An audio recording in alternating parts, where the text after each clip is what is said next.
what's up, everybody? This is an open discussion with T3 Films. My name is Chris, and this is Cheryl. And today we're going to be talking about the Disney Plus Marvel show, Ms. Marvel. So we are going to be talking about, I believe we're going to talk about only the first episode, but maybe, up two. So, spoiler alert, if you haven't seen those 2 episodes, make sure you go and watch them and then come back and then you can talk with us about it and chat with us down in the comments section below. But let's go ahead and jump right into this. So, with this one, with Ms. Marvel, I read the comic book. I really like the Ms. Marvel comic book, and I love the art style. I like the character of Kamala Khan, and it's but they changed a significant part of her character in the television show, and I wasn't sure if you were aware of that change as someone that I know doesn't necessarily read the comics or know about this character outside of maybe the show. I know nothing. Okay. So her powers are normally one, she's an inhuman. First of all, she's supposed to be an inhuman. Okay. Two, her powers are kind of like a mix of things. She's a polymorph, which means that she's kind of like Mystique. She can change her body to look like other people, but she also has stretch powers like Mr. Fantastic. And then as well as mild healing. Like, it's not as crazy as Wolverine's, but she does have a mild healing factor and slightly augmented strength. So in this show, and I remember this from the trailer, seeing that her powers were coming from a gauntlet, I remember thinking to myself that I probably wasn't going to like it that much.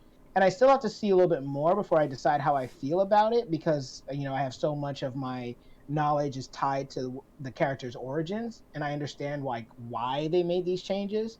So I'm not really sure how I feel about that change overall, but I can say right now, I really like the style and aesthetic of the show. I do too. My initial thought was, oh, this is not for us. Yes, As in, like, we're not the target audience. We're not the target audience. But it's not so like childish where we as adults can't enjoy it. I just know that like it's not really for me, and it's not like. Mm-hmm. I don't like it's hard to put my finger on, but it's kind of like right in between for teens and for adults. Yeah. Right, but it's like either or. It appeals to both, in my opinion. I kind of like it. She's very endearing. I really like the way that the characters portrayed. I think the characters are really cute. Like they're just endearing, and I like the way they interact with each other. At first I thought that the way they did the high school stuff was very like mild. Like that's how I remember high school kind of being, where like it wasn't so exaggerated with the cliques, like bullying and pushing and like exactly. It's like everyone's just there, and like you're either friends or you're not friends, and it's like kind of whatever, we exist together in a school. So I kind of like that. And then I think in the second episode is when it started to get a little bit more over the top with the high school stuff, where the characters are very energetic and like kind of getting into trouble kind of thing, with the love triangle, and like the typical she doesn't know that her BFF like is basically in love with her, and sure enough they're probably going to end up together at some point at the end of the show or something like that. Like, at least that's where it's going. It's pretty typical teenage appeal. Yeah. and I'm trying to decide how I feel about that, because, and I might be misremembering, but like from my knowledge in the comic, Bruno and her were just always really good friends. I don't remember them implying like some type of like infatuation that Bruno had with Kamala, but so seeing that in the show, I was kind of like, I had this moment of like, come on guys, they can still be good friends. Like, it almost felt like that whole thing we were talking about with movies where they always have to insert a love interest. I had that kind of like gut reaction to it. But if it's done well, then it's fine. It just feels a little too easy to me and a little too like normal, especially considering that the source material had them as just being like really tight friends. Like he still knows like who she is and knows about her powers, and he's her tech guy. He's her guy in the chair. And he's so excited to do that. He loves that, you know. Yeah, and of course we have a brainiac that's like Of super course. good with computers that can basically allow her to do anything. Mm-hmm. Um, but what I Also, don't really forget liked, he can code Alexa. He can make his own Alexa. I know, right? Was it called Zuzu? But what I did like was the kind of surprise twist at the end of the second episode, where we find out that the guy that she's crushing on actually knows more than we thought. Like he's not just some background flower for us to like be like, Ignore. oh yeah. Um, but I actually really like the casting. Yeah. And I think it's really, I was so excited because remember I went into it without knowing anything. Mm-hmm. So I was really excited when I saw that the main character is Pakistani, and we get to see so much culture from it. I don't know how accurate it is. It seems fairly accurate. Right. From like the very little that I know, my two roommates are Indian, which is kind of close, but also not. So I see the similarities in from like the Indian culture in this. So I was just very excited to like see all this new perspective, like something that we haven't really gotten to see before, and they don't make a big deal out of it. Yeah, I That's one of the things that I think is really nice when we see these Marvel shows that dive into other cultures. Like we saw kind of something similar with Miles Morales when we were Into the Spider Verse, and same thing with like Shang-Chi and stuff like that. Like I really like when they bring in these characters that belong to different cultural backgrounds and then treat it as though this is just life. You know, it's not something like outlandish or exaggerated. It's very simple, from the way they speak to each other in the house to like changing like the words that they say from different languages when they're just talking to like each other versus when somebody else is around. Like I really I really appreciated the housing dynamic that they showed us on screen for Kamala's family with her. I really love the fact that when you first meet her brother, and her brother's is very similar in the comics too. But I really love the fact that when you first meet her brother, he just seems kind of like aloof and like not really connected with his sister. But then when she's so upset about the fact she can't go to the con, he comes in there and basically gets and's like, I have your back. And I was like, okay, I like this. I like the fact that they have a like strong sibling relationship, even though they seem to be very far apart, like by at least maybe like 10 years or so. Yeah, and she's like in high school and he's about to get married, so there's definitely a huge age difference there.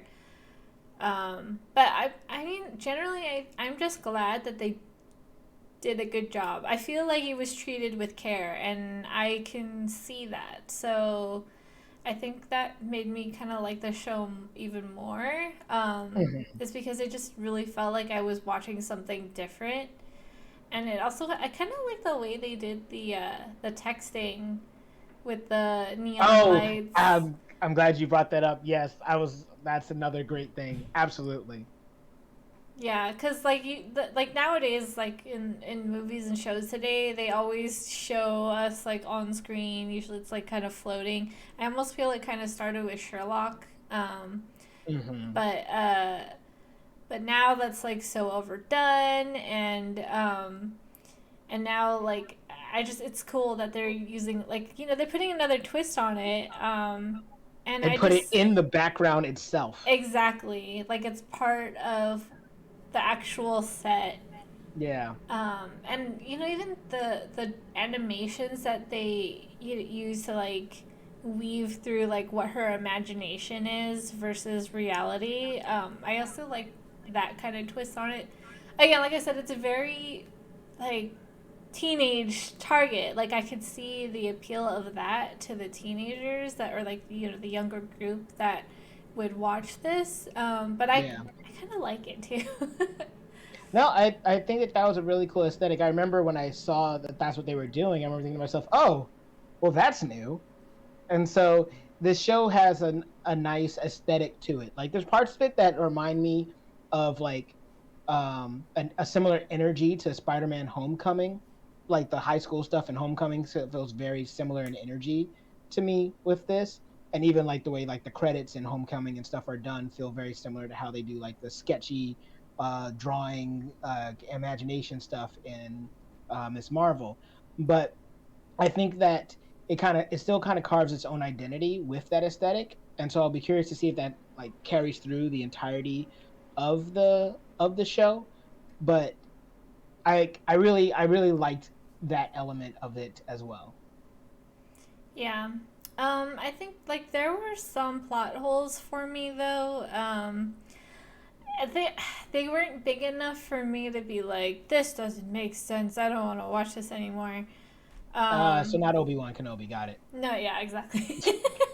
Although I finished watching that anyway, but we're not talking Star Wars today. Uh, but yeah, like there was this part where like her mom was basically yelling at her to like, or that she can't go out at night. Hmm. Um, and then like I think it's like almost literally the next scene she's talking to Bruno, and then he's like, "Meet me on the roof," and it's like nighttime, Yeah. and like apparently that's okay, and Oh, there's I see. no like I almost wish I saw her like sneaking back in through the window or something. Like she sneaks out at night to meet Bruno on the roof, Yeah. because that would stay consistent with them not letting her out. Yeah. Like but you kind of have to like make that up in your head to connect that dot to make it valid. Even though the Yeah. show makes it seem like this is her first time like doing something like this, like sneaking out on her own when they're going to the convention. It Yeah. makes it seem like she's never done anything like this before, which is why she fails so spectacularly at it when she jumps out her window and then the branch breaks. Yeah. And then there's just like kind of little stuff where you know, I almost wish that like she just let them see what she was gonna wear Yeah, because it looked fine. Like it, she was very covered up. But that's yeah, and it wasn't actually like like super skin tight either. exactly, and that's the other thing that I really appreciate about it is that like they're not making her seem like some nerd or some like outcast, dork who can't fit in school. Um, but she's like wearing costumes that make sense. Like I could see kids wearing that. I could see No, it myself looks like a wearing kid's that. costume. Yeah. Yeah, like I mean, I could see myself cosplaying like that if I was gonna dress up as Miss Marvel. So Hmm. I mean, it just seems very practical, and we talked a lot about other superheroes, particularly females wearing skin tight suits and stuff, and I'm glad that they didn't do that with her. And it was kind of also nice to have the other girls paralleled at the Avengers Con where they were, some of them kind of were wearing stuff like that. Um, Yeah. yeah, I just even her like regular clothes that she wears like day to day at school looks normal. Something I would Yeah. see someone in high school wear. For sure. I mean, and I think the other part of it is it goes along with her personality, because obviously like the that other girl who I forget that girl's name, but the quote unquote rival girl, she is, the super pretty one that seems concerned with her looks. Like she looks like if she was to wear a Captain Marvel outfit, it would be a little tighter because that's like her style. But for Kamala, it doesn't make sense. That's not how that doesn't fit with the sense of the personality that we get from what the show shows us. So yeah, you're right. It 100% makes sense. And one thing that they changed, but from the comic, but I understand why, and it works pretty well for the show, is what Kamala sneaks out for. Because she does sneak out in the comic books too, but it actually is to go to a party. she wants to go to a party, but it's that same kind of argument. She's like, I'm not gonna go and get drunk or do all this other stuff. I just want to go and have fun, be a kid or whatnot. But her parents are really protective of her. But when she sneaks out, that's when the Terrigen event happens, and then she becomes an Inhuman through that. So because she's like at ground zero when that happens. But this, because she's not an Inhuman, they made it a convention that she wants to sneak out to, which also works because just like in the comics, she's a super fan of Captain Marvel. So, and she wants to like model herself after her and everything else like that. So I like the fact that they found ways to change it up a little bit from what we see in the comics, and but still make it so that it makes sense within the world that they've created so far. Yeah, and I think the more I watch it, the more I'm like, this is really kind of over the top. Like, and I kind of have to just put that behind me sometimes. Like, that's not You how driver Tesla works. That's not how. Yeah, and like, there's also the whole thing about her going to Avengers Con without wearing the costume, and she goes and changes into it. I yeah. was like, that doesn't seem realistic, and there's Yeah. just some of that, but Well, don't forget the other part of where when she literally almost gets people killed. Like you brought him over the top. She does her little power thing, and that she can't control, and knocks down the Ant-Man head that causes like a chain reaction, Final Destination style of shit to just go wrong. And the first thing that we see is that one of those girls, a regular human being, by the way, is kind of standing there like, oh my gosh, you're so cool. Can you do parties? And you see this giant Thor thing coming about to swing and hit the girl. And I'm thinking to myself, oh, Kamala's going to save her and knock her out of the way. No, Kamala ducks and the girl actually gets hit by it. And I remember thinking to myself, you should be dead. Like this thing just hit you and picked you up off the ground. So it's not like a little float type thing, right? Like if it was a float, like something soft, it would have bounced off of you. But it literally picked you up off the ground.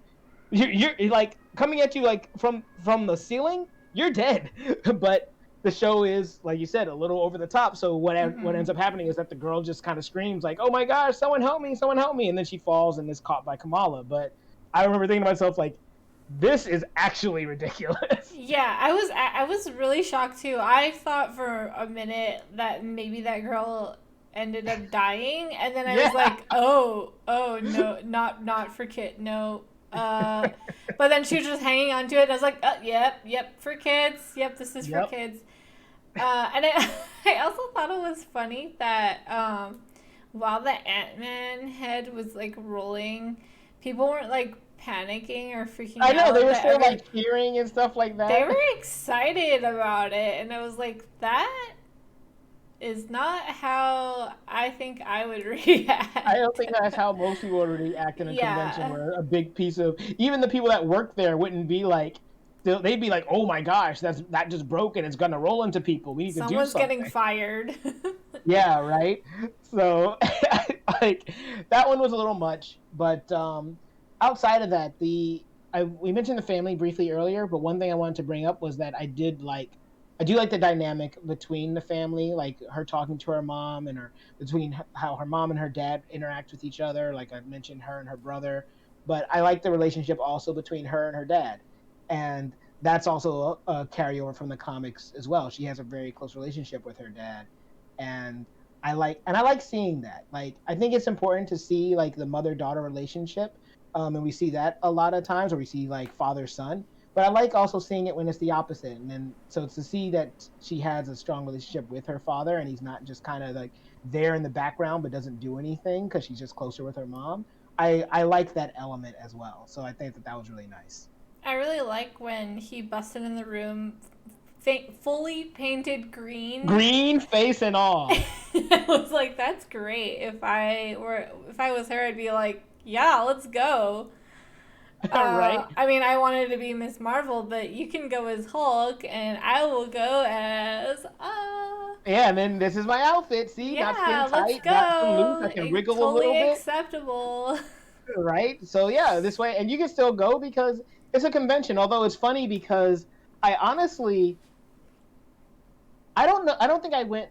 Well, it's strange because like I remember going to a convention when I was 16, for like an anime convention, and I remember my mom dropped me off there, but she didn't necessarily come inside with me. But the whole thing is that it's a convention. It's an official event, so it's not like a party where you could go and get drunk, right? Like this is like an official sanctioned event where they're not going to give alcohol to minors. Mm-hmm. So you would think that the mom would be a little bit more reasonable for letting her daughter go and do this thing, because of the fact it's an official event. But so I was like, that doesn't necessarily as work as well as the party scenario from the comic book, because in that scenario you could actually say, yeah, I don't trust the boys that are going to be there, or are there going to be any parents there? Like this is literally an event with a bunch of adults that are not trying to lose their jobs or go to jail. Yeah, and honestly, if my parents wanted to go with me, I'd be like, okay, Okay. because I get a ride, I get a wallet that is Right. someone to And, buy things for me. And let's not forget, this is in a post like Endgame world, so the Avengers in this world are actually heroes.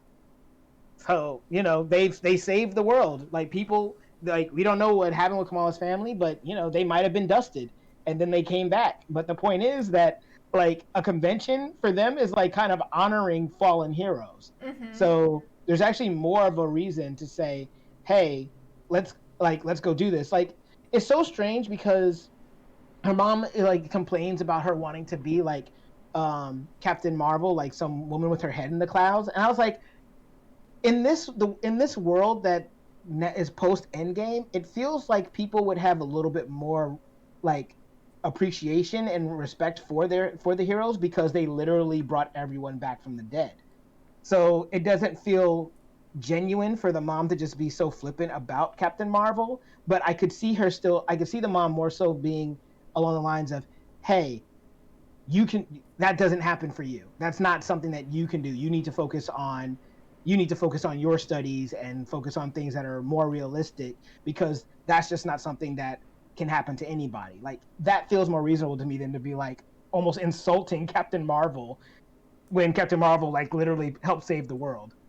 Well, see, my take on that is that her mom knows about the bangle, Yeah, she and definitely knows about the bangle. yeah, and I think she doesn't want her daughter to get involved in that kind of stuff because it's dangerous. So it makes Mm-hmm. sense to me. While like, if your child that you want to protect wants to do something dangerous, then you would want to try to like convince them that it's not a good thing so that they don't lean towards it.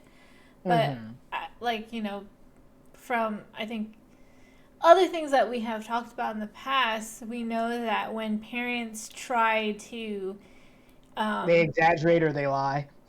well, I mean that, but also it makes the kids want to do what they're not supposed to More. do even Yeah. more because they're not supposed to do it, and it's not like they're not getting the support. So like you said, you go behind the parents' back.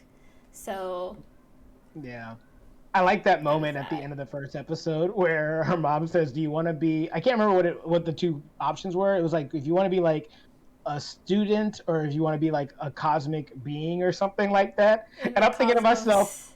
what teenager is going to answer the opposite of cosmic? Because having cosmic powers actually sounds pretty cool. I don't even know what adult is going to answer. Like, if you give me the option of having powers or not, who's going to say, you know what? I don't want to have powers. Like, I was like, so when Kamala is sitting there looking at it, like, yeah, I want to be cosmic. I'm like, of course you do. Yeah. It kind of reminded me a little bit about how at that time we had to kind of choose what our path was gonna be, Mm-hmm. and whether or not like trying to go into film would be like kind of feasible or not. And so Yeah. it kind of made me think about that, like if the way that it felt having this conversation with my mom about going into economics and business versus film. And initially I went the economics route, but then I ended up going into film, and yeah, I don't know. Mm-hmm. Yeah, Cosmos. yeah, no, Cosmic powers. exactly, right. So I guess with everything that you've seen so far, is it something that you think you're going to watch week to week until you're able to finish it, or do you kind of see yourself falling off and just maybe finishing it eventually in your own time? I'm not sure. I'm actually really intrigued. I think I like it a lot more than I think and say. Mm, It is kind of quirky. I know it's for kids. I'm definitely getting the kids vibe from like the just the design and the yeah, act, the way the the FBI characters are kind of.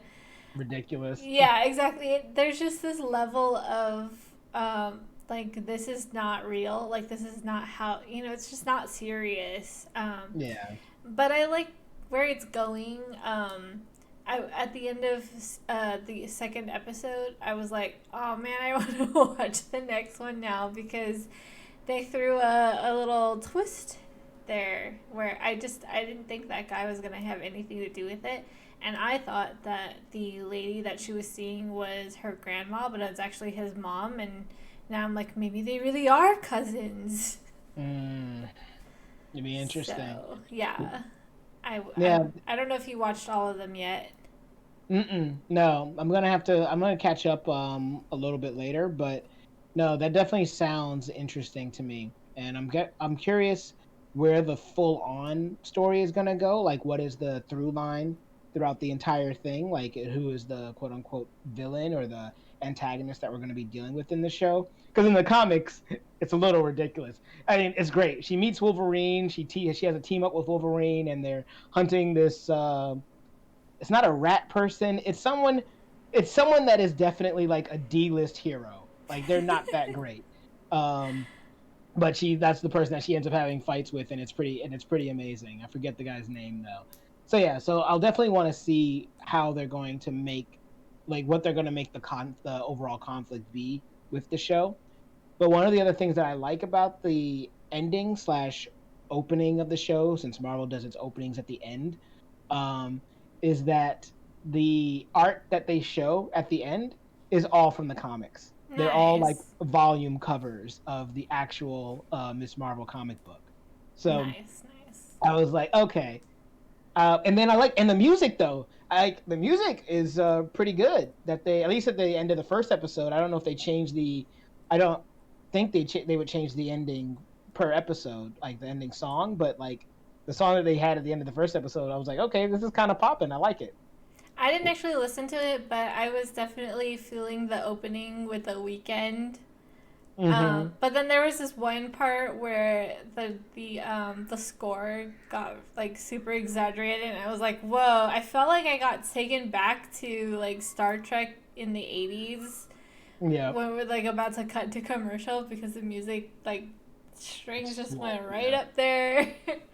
but Yeah. um, I but hear yeah, you. I like it. I think that they did a great job choosing the music.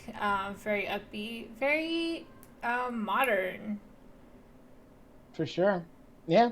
So, is there anything else you wanted to quickly say about the show before we get out of here? Any lingering notes? Yeah, just real quick, I really liked how she, on the rooftop, she was talking to Bruno about how brown girls from Jersey can't be heroes. Um, so I thought that was a nice touch. I'm glad they threw in a line like that.